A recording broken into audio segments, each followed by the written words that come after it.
faithfully delivering value and interpreting great books worldwide. Hi, this is Sally's Book Talk. Today, we're diving into the book called DK Medical History, subtitled From Witchcraft to Gene Editing. Nowadays, when you walk into a hospital, it's clean and organized, doctors and nurses are skilled, procedures are standard, and equipment like ultrasounds and CT scans is all there. It makes you feel confident about getting better. But have you ever wondered how medicine evolved into what it is today? And, well, this book we're covering today will guide you through the journey of medical history. There are tons of books on medical history out there, so why did we pick this one? Because it's super authoritative. The DK in the title is actually short for Dorling Kindersley, a British publishing company. DK aims to make knowledge friendly and accessible, with its rich picture-filled style deeply shaping global publishing.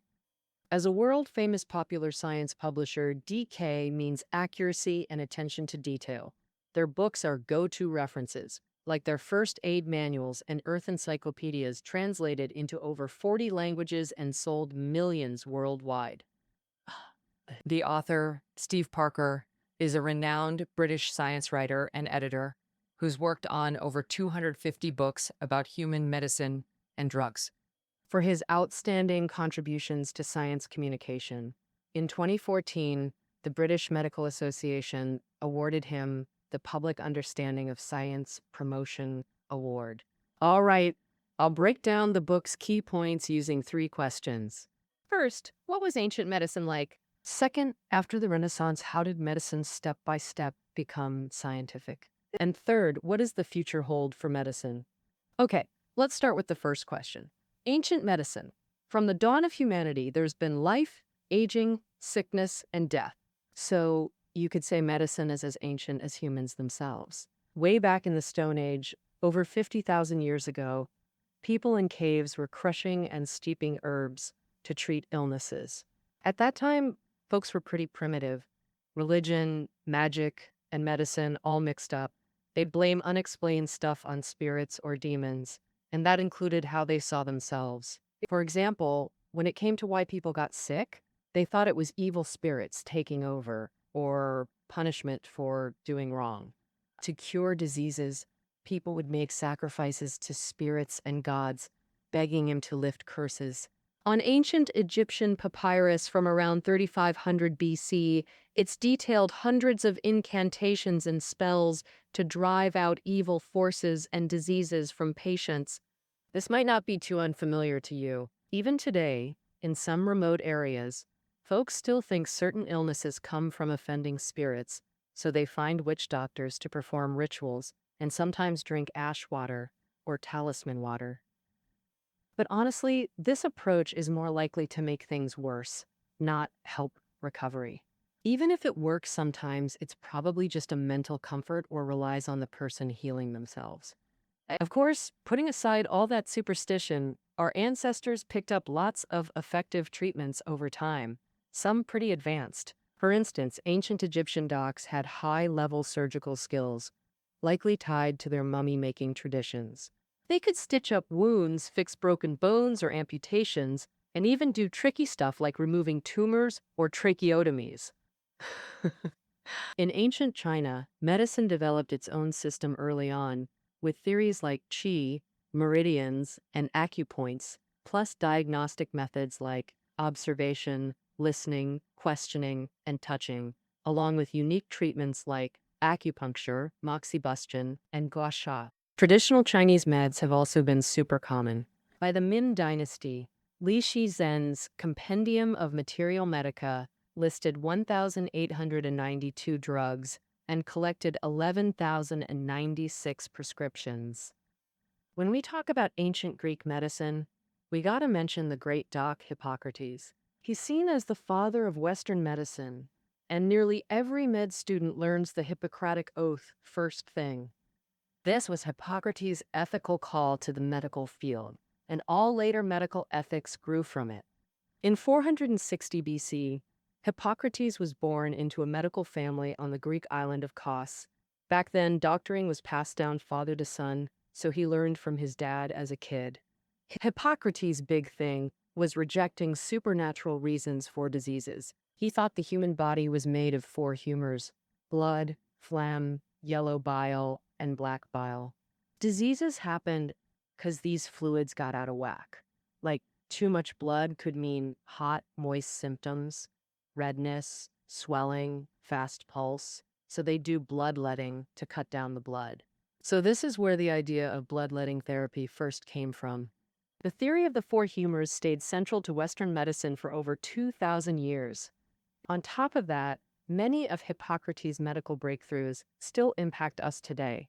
For instance, he categorized diseases into acute and chronic, endemic and epidemic. Another thing, he started medical steps like clinical observation records and patient consultation analysis. He also pushed for doctors to write medical records clearly, objectively, and neatly, so other docs could review cases and learn from past experiences. This move is basically the root of 21st century health and medical big databases.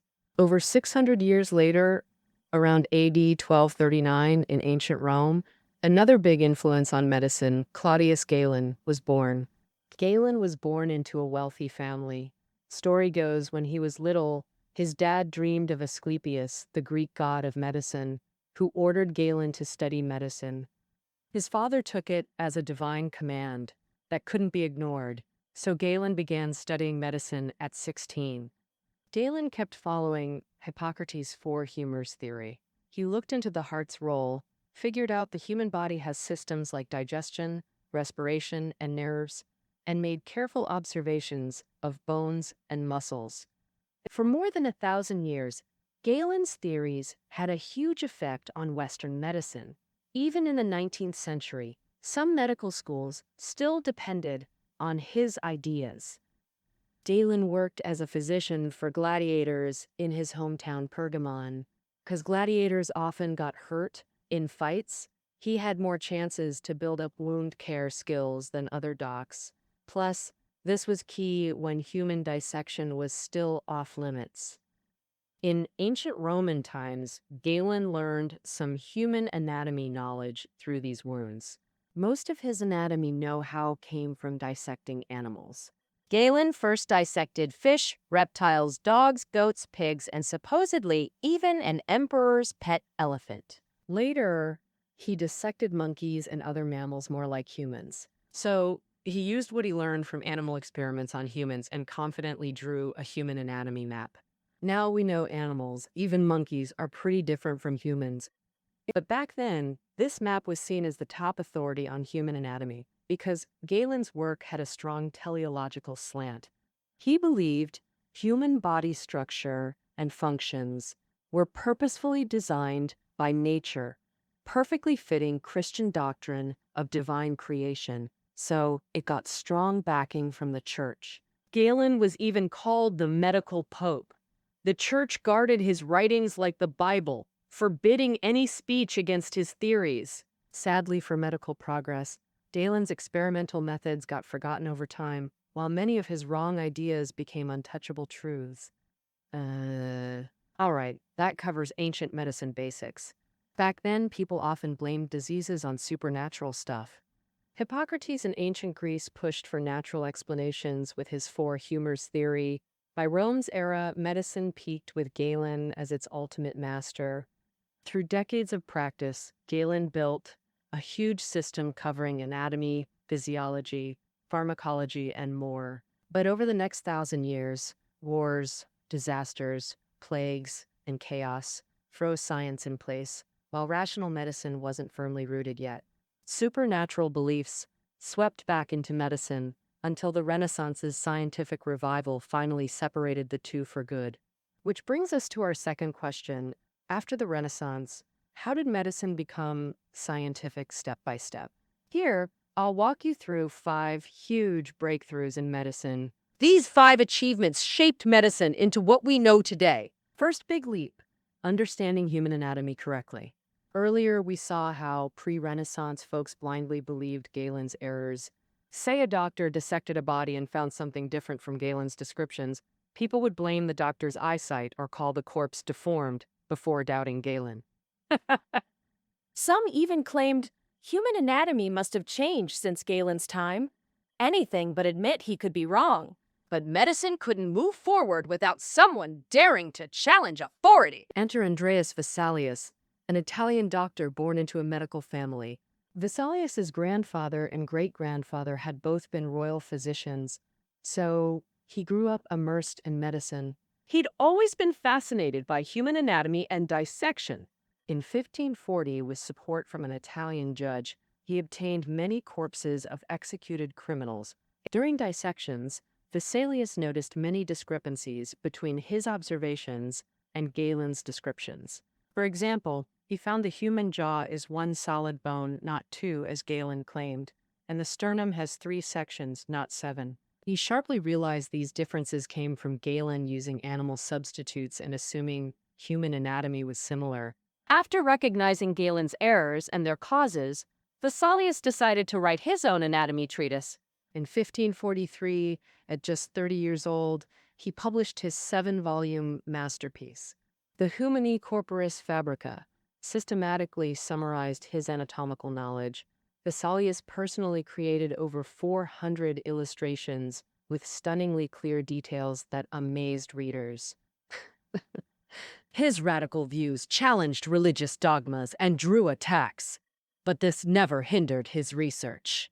In 1543, at Basel University, he publicly dissected a corpse and assembled it for display, letting people see with their own eyes. Today, this skeleton, known as the Basel skeleton, still resides in the University Museum, testifying to medical progress.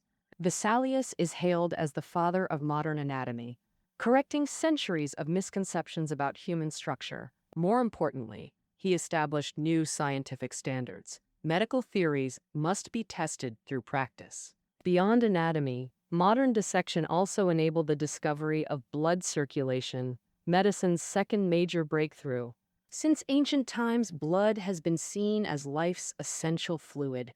Losing it meant losing life. But how is blood delivered throughout the body? Various theories existed. China's Huangdi Meijing and Rome's Hippocrates both suggested some internal circulation. Rome's Galen believed blood originated in the liver and moved in tidal flows, the famous tidal theory. This theory dominated medicine for 1500 years, only starting to be questioned during the Renaissance. In the early 1400s, Da Vinci broke church taboos and precisely mapped the heart's structure, identifying 4 chambers instead of Galen's claimed 3. In the 1550s, Vesalius publicly declared he couldn't find the pores in the heart's septum that Galen described. The real overturn came from English physician William Harvey, who graduated from Cambridge's medical program. Later, at Italy's University of Padua, he specialized in anatomy. Rumor says he even dissected his father and sister's bodies. So how did he discover the circulatory system? Harvey found a thin person with visible arm veins, tied a band around the upper arm, and saw veins bulge below while arteries flattened.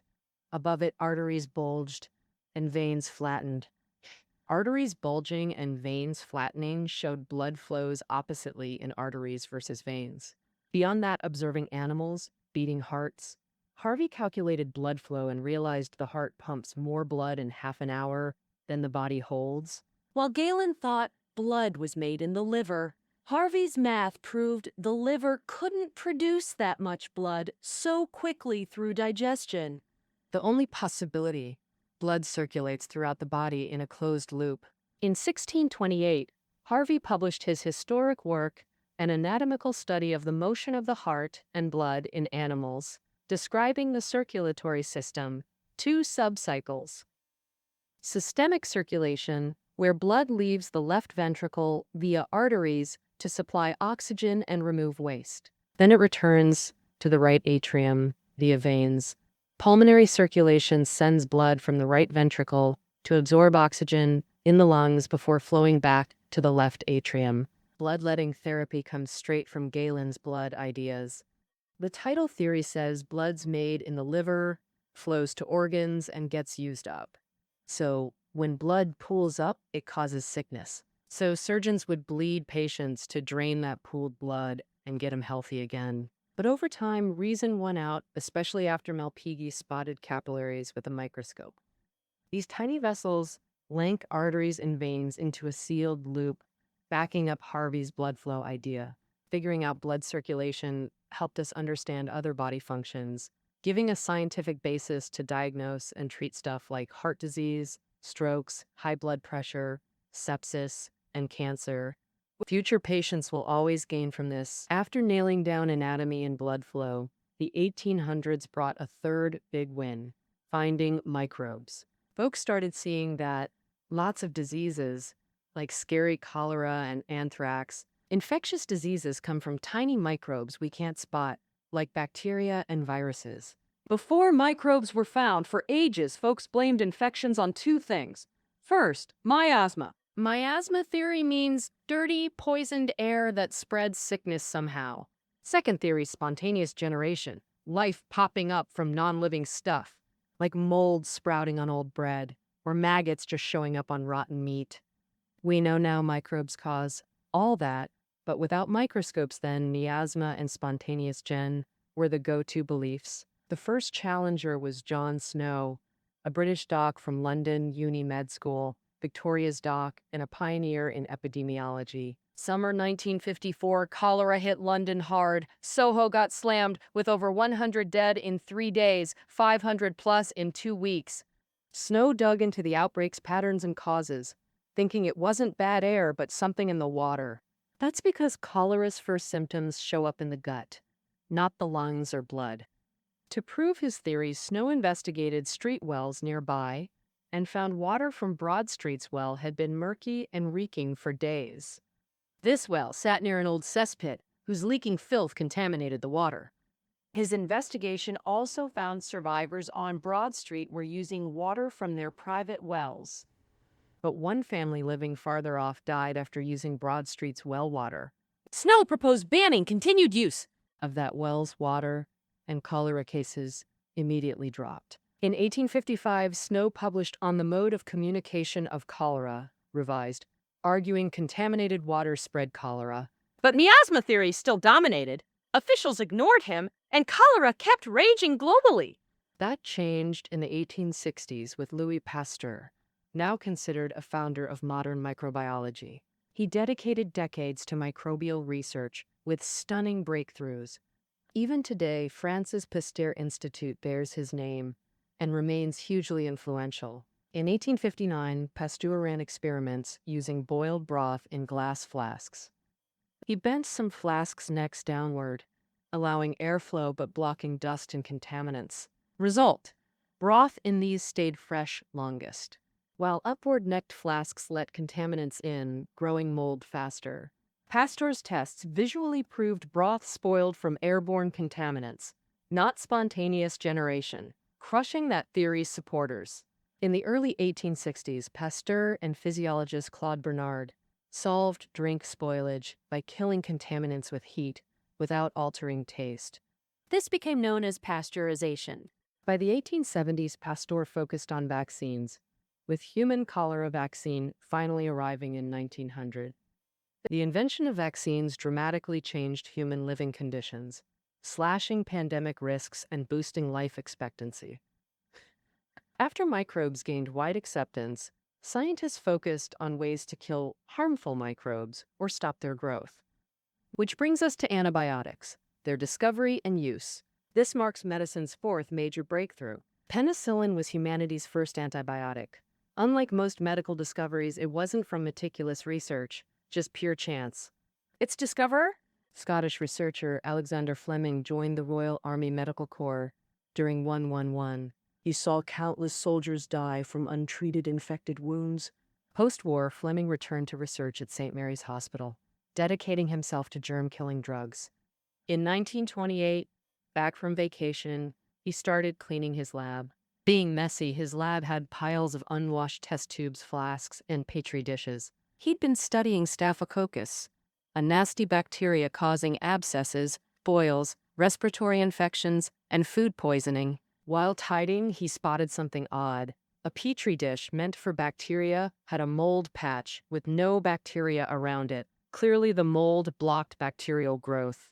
Curious, Fleming saved the dish, cultured samples, and identified the mold as Penicillium notatum. Through standardized tests, he purified the first antibiotic, penicillin, from the fungal extract. It soon saw widespread clinical use and remains vital today. Fleming's discovery earned him the 1945 Nobel Prize in Medicine and a knighthood. But he humbly said, "I didn't invent penicillin, nature did. I just found it."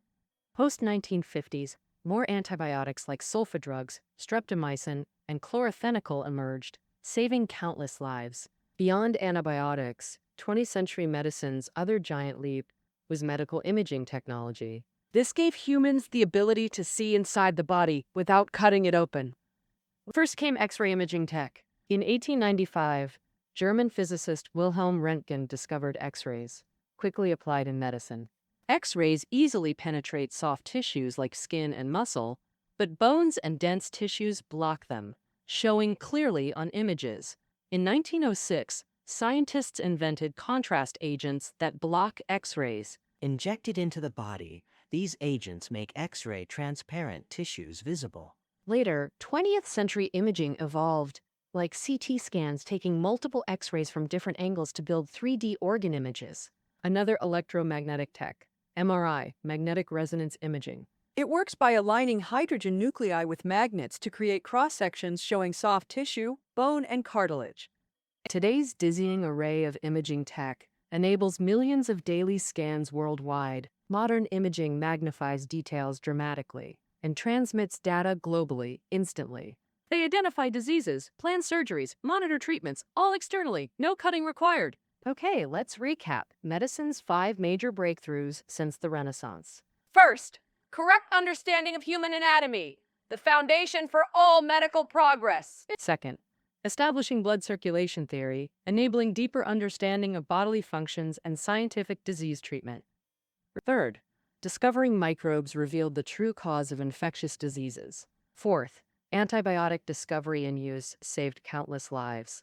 Fifth, medical imaging let us see inside the body without surgery. Throughout history, figures built on academic traditions while making revolutionary leaps. That's how medicine has evolved to this day. After reviewing history, let's tackle our third question. What's next for medicine? I'll cover medicine's future from 3 angles: treatments, IT applications, and social equity. First up, treatments. Gene and cell therapies will soon cure many Incurable diseases that plague us today. Take gene therapy first. You've probably heard how genetic flaws or mutations mess with bodily functions. We've already found over 3,000 gene-linked diseases, like most cancers, hypertension, diabetes, asthma. So scientists are exploring gene therapy, inserting normal or therapeutic genes into target cells to fix defects or treat diseases. Right now, DNA vaccines are hot. Since the 90s, experimental vaccines for TB, malaria, and AIDS have been tested. These contain artificial genes that instruct antigen production, kickstarting the body's defenses. Maybe soon, these vaccines will hit clinical use. Beyond that, gene therapy could permanently correct genetic defects and cancer-causing mutations.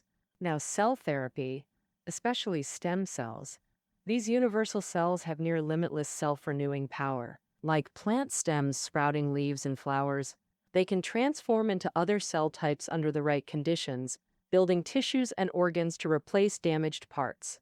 Currently, hematopoietic stem cell transplants are common, rebooting blood cell production in bone marrow to treat leukemia. Beyond that, induced pluripotent and adult stem cells already treat hundreds of conditions: Alzheimer's, baldness, hearing or vision loss, infertility, arthritis, spinal injuries. I imagine extracting a patient's stem cells to grow new hearts, livers, or eyes in the future. Sure, there are still tech hurdles, but stem cell therapy represents a revolution in medicine. Beyond new treatments, IT will revolutionize healthcare, massively boosting medical progress. Take remote surgery. The first transatlantic operation happened in 2001. A surgeon in New York removed a French patient's gallbladder via remote system. Now it's advanced with touch-sensitive tech and haptic feedback, making remote ops more reliable. Soon, doctors might operate on you anywhere, even space, as remote tech evolves. Another major IT application, AI-assisted diagnostics.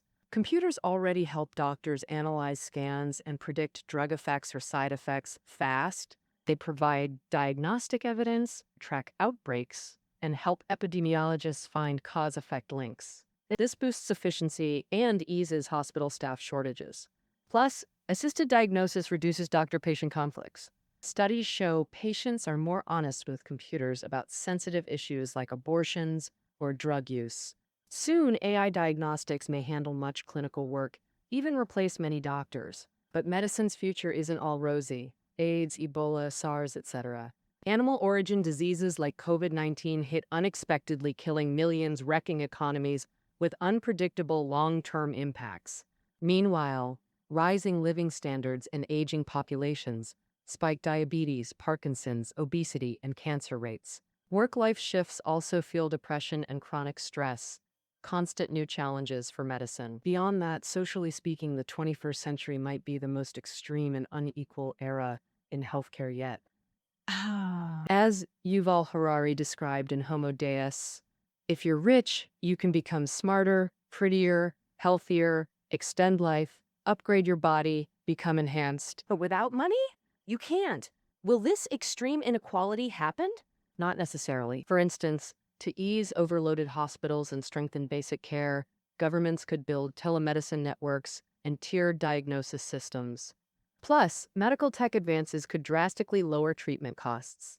When penicillin first emerged from biological culture, it cost as much as gold. After chemical synthesis production, it became dirt cheap. Most folks could afford it. All right, that covers the book's main content. Through history's long river, medicine has advanced tremendously alongside humanity. From ancient absurd attempts to modern rational progress, from witchcraft and acupuncture to gene editing, we'll keep pushing forward on this path.